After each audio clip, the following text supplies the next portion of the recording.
At It's least you much married. better to, it is much better to have your head screwed on top of you firmly without That's right.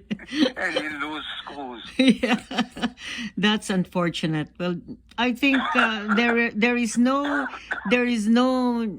new news for you anymore, Attorney Golan. Everything has happened, just about Well, everything on immigration with you.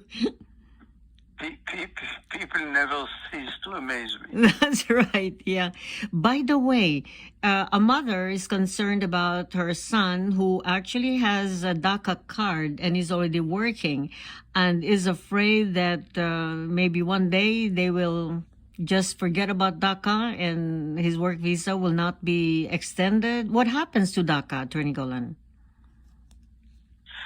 Daca is, for the last several years, and still, as of today, still hanging in the balance. For the time being, the whole matter of Daca fell into the hands of a certain judge in Texas who issued a decision canceling DACA, claiming that DACA is illegal. But in the meantime, the government issued new DACA regulations, and the whole matter is again before this judge about the regulations. So for the last few years, the status of DACA is like this. People who already have DACA are able to get extensions, and people who don't have DACA are not able to get initial DACAs. Okay, so if you have DACA, you are lucky. It will be extended. It will still be extended. But new applicants cannot get DACA. Wow. And the whole thing is still hanging in the air, and really waiting for Congress to make some law about DACA. So this particular gentleman, the son of this mother, actually has a DACA card and has just extended it. And, has a lot of women interested in him. The mother says that this son of hers does not really want to get married because that was, for her, was a good solution, to marry someone that he loves and then perhaps he can be petitioned. So DACA recipients, if they marry a U.S. citizen, there is no problem about that, Attorney Golan? Look, there's no problem about getting married. Yes. The question is, will that solve their problem? And this has to do with another issue. How did this DACA recipient, this son, enter the U.S.? If he has a legal entry and he gets married to an American citizen, he can get his green card, no problems.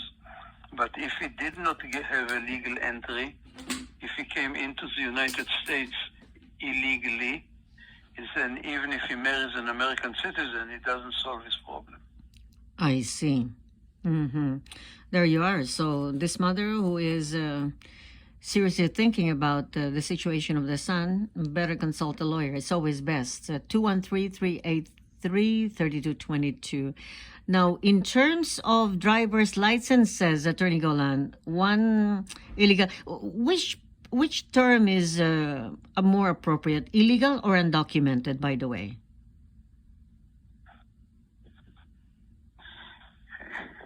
Which is more used? It doesn't matter. I see. Actually, it's more polite probably to say undocumented. I see. All right. So this man is undocumented, and but would like to apply By for the way, yes. In all official publications in the last 2 years, they refer to illegal and to undocumented as non-citizen. Oh wow, that's a better word, better term then. Huh? Yeah, but this is really misleading. That is true. Green card holders. That's right. Are also non-citizens, That's but they are right. legal. That's right. Student visa holders can also be non-citizens, right? All people. Yeah, Yes, yeah, that's right. Yeah. So, But this man is actually wanting to get a job, and he says that the hindrance was that he did not have a driver's license. However, let's say in California, can you apply for a driver's license even you don't have you don't have documentation, legal documentation? It depends if you have documentation to show that you have lived in California for several years. Mm-hmm. There are special procedures for undocumented aliens